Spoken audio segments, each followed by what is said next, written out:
YouTube চ্যানেলে আপনাদের স্বাগতম। তো আপনারা জানেন যে আমার এই চ্যানেলে নতুন নতুন বিজনেস আইডিয়া সম্পর্কে ধারণা দেওয়া হয়। তো আজকে আমরা সেরকম একটি বিজনেস আইডিয়া নিয়ে চলে আসছি, এটা খুবই স্বল্পপুঁজিতে আপনি স্টার্ট করতে পারেন। আর যারা বেকার আছেন তারা এই ব্যবসা খুবই চমৎকারভাবে সুন্দরভাবে আরম্ভ করতে পারেন একেবারে বিনা পুঁজিতে। তো আমরা এরকম একটা বিজনেস আইডিয়া নিয়ে চলে আসছি, সেটা হলো মোবাইল সার্ভিসিং বিজনেস, যেটা পুঁজি খুবই কম লাগে। তো সেরকম একজন সফলদাতা লোক, যে ব্যবসায়ী মহারাজ ভাই, তার কাছে আমরা চলে আসছি। তো ওনার কাছ থেকে আপনারা এই ব্যবসার আদ্যপান্ত শুনতে পারবেন। আসসালামু আলাইকুম মহারাজ ভাই, আপনি কেমন আছেন? আলহামদুলিল্লাহ ভালো। তো ভাই, একটা বিষয় কি, সেটা হলো আসলে আপনি তো এই ব্যবসায় বেশ অনেক দিন ধরেই আছেন, অনেক কিছু জানেন আপনি। তো এই নতুন যারা, তাদের উদ্দেশ্যে আপনার কী হবে, আর আপনি এই ব্যবসা প্রথমে যে শুরু করলেন, এই শুরুর কথাটা আগে বলেন আপনি। আমি শুরু করছি হচ্ছে আপনার 2018 সাল থেকে। আচ্ছা, 18 সাল থেকে এখানে কাজ করতেছি। আগে কাজ শিখছি, এই মার্কেটেই ছিলাম, পিরোজপুর জেলা পরিষদ মার্কেট। আমার এক বড় ভাই মোল্লা টেলকম, তার কাছ থেকে আমি কাজ শিখছি। তো ওখানে প্রায় আপনার 1 বছরের মতো ছিলাম। আচ্ছা। ওখান থেকে আপনার বেতন কম দিতে, যদিও তারপর আমার পোষায় না বিধায় আমি আলাদাভাবে এখন কাজ করতেছি। তো ইনশাল্লাহ আমি ভালোই আছি আলাদা কাজ করে। আমি ওখান থেকে মনে করেন যে আগে আপনার 5 থেকে 7,000 টাকা বেতন দিত, তো ওখানে আমার পোষাইতো না বিধায় আমি আলাদাভাবেই কাজ করতেছি। তো ইনশাল্লাহ আলাদা কাজ করে এখানে দেখা যায় যে আমি মাসে 15-20 হাজার টাকা ইনকাম করতে পারি। ঘর ভাড়া দিয়ে আমার দেখা যায় 10-15 থাকে খরচ দিয়ে। আমি ভালোই আছি ইনশাল্লাহ। মানে সব খরচ বাদ দিয়েও আপনি প্রায় 20,000 মতো থাকে? না, সব খরচ বাদ দিয়ে না, মানে মনে করেন যে ভাড়া টাড়া দিয়ে এরকম 10-15 এরকম থাকে। আচ্ছা আচ্ছা আচ্ছা, ঠিক আছে, এভাবে ভালোই আছি। আচ্ছা। তো আমার বেকার ভাইদের জন্য কিছু বলতে চাই, সেটা হচ্ছে যে বেকার ভাইরা অনেক দেখা যায় যে শুধু ঘোরাফেরা করে, কি করবে এই নিয়ে ঘোরাঘুরি করে। তো এটা কি করবে এই টেনশন করে কোনোদিন আগাইতে পারবে না।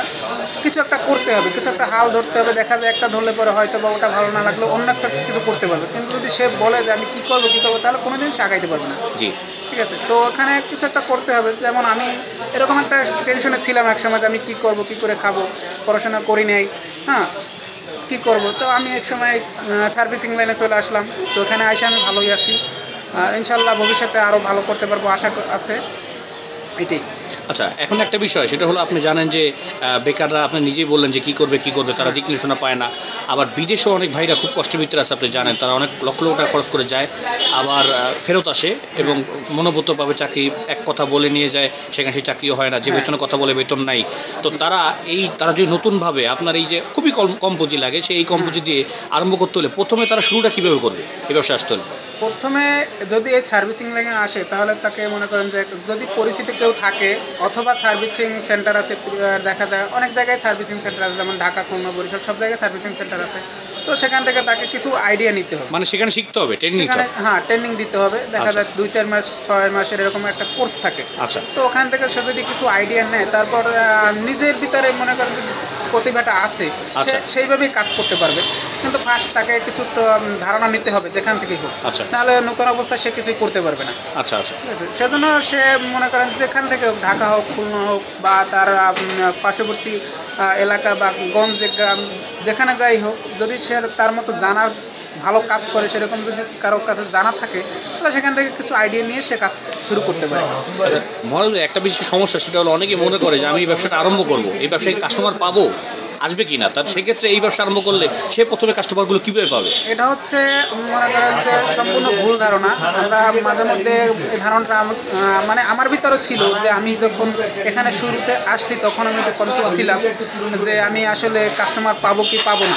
এটা কোনো বিষয় না। বিষয়টা হচ্ছে যে আমি যদি ভালো কাজ করি, ভালো ব্যবহার করি, তাহলে কাস্টমার অবশ্যই আমার কাছে আসতে বাধ্য। ঠিক আছে। সে আমার কাছ থেকে ভালো কাজ, ভালো সার্ভিস পাইতেছে এবং আমার কাছ থেকে ভালো ব্যবহার পাইতেছে, সেক্ষেত্রে সে আমার কাছে আসবে। তার মানে সাহস করে আরম্ভ করতে হবে। সাহস করে আরম্ভ করতে হবে।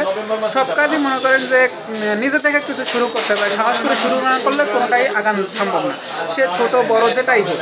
তা প্রথমে একটা মানুষ আরম্ভ করতে হলে কী পরিমাণ টাকার মালামাল বা যন্ত্রপাতি লাগবে? এখানে আমার প্রথমে যখন আমি শুরু করছি, আমি আলাদাভাবে আমার এই ব্যবসা শুরু করছি। তো দেখা যায় এখানে আপনার এই এক্সেসরিজ কিনতে, মেশিনপত্র কিনতে দেখা যায় 15-20 হাজার টাকার মতো লাগবে। তারপর আমি আস্তে আস্তে কিছু মাল নিলাম, আস্তে আস্তে এখন আমার কাছে অনেক মালই আছে। ঠিক আছে। এটা আস্তে আস্তে শুরু করতে হবে। যখন আমার কাছে তখন ওই সময় অনেক পুঁজি ছিল না, স্বল্প পুঁজি নিয়ে আমি কাজ শুরু করছি। ইনশাআল্লাহ তা ভালোই আছি। এখন ভাই আপনি তো আগে বেশ মানে খারাপ অবস্থা ছিলেন, সেখান থেকে আস্তে আস্তে আল্লাহ আপনাকে উন্নতি দিচ্ছে, ভালো অবস্থা আছেন, আরও ভালো হবেন ইনশাল্লাহ। কিন্তু আপনার ভবিষ্যৎ এখন পরিকল্পনাটা কি আসলে? ভবিষ্যৎ পরিকল্পনা হচ্ছে আমি যে এই আস্তে আস্তে কাজ এগুলো মনে করেন যে আরো আগাইতে করতেছি, আরও বড় করবেন? হ্যাঁ আরো বড় করতে চাইতেছি এটাই। আচ্ছা আচ্ছা। কারণ ছোট থেকেই মানুষ বড় হয়, তো আশা আছে ইনশাল্লাহ যে বড় কিছু করার, যে একটা নিজে একটা দোকান দিতে পারবো এরকম। মাত্র 1 বছর আপনি যত সফল অর্জন করছেন, আপনি 2-3 বছর আরও গেলে আপনি বড় করবেন এবং আরও লোক হয়তো খাটাবেন আপনি, সেক্ষেত্রে তো আপনার ইনকাম বেশ আরও অনেক ভালো হবে, হেলদি এটা ইনকাম হবে। মহারাজ আপনাকে অসংখ্য ধন্যবাদ আপনার এই চমৎকার কথা। আমার বিশ্বাস যে বেকার ভাই যারা আছে এবং যারা কষ্টের ভিতরে আছে তারা খুব সাহস করে এই ব্যবসাটা নেমে পড়বে, আস্তে আস্তে ব্যবসা বড় করবে। তো আপনি তাদের জন্য দোয়া করবেন, আর আপনারও ব্যবসার উন্নতি আমি কামনা করি, আপনার সুস্বাস্থ্য কামনা করি। ভালো থাকবেন ভাই। আসসালামু আলাইকুম।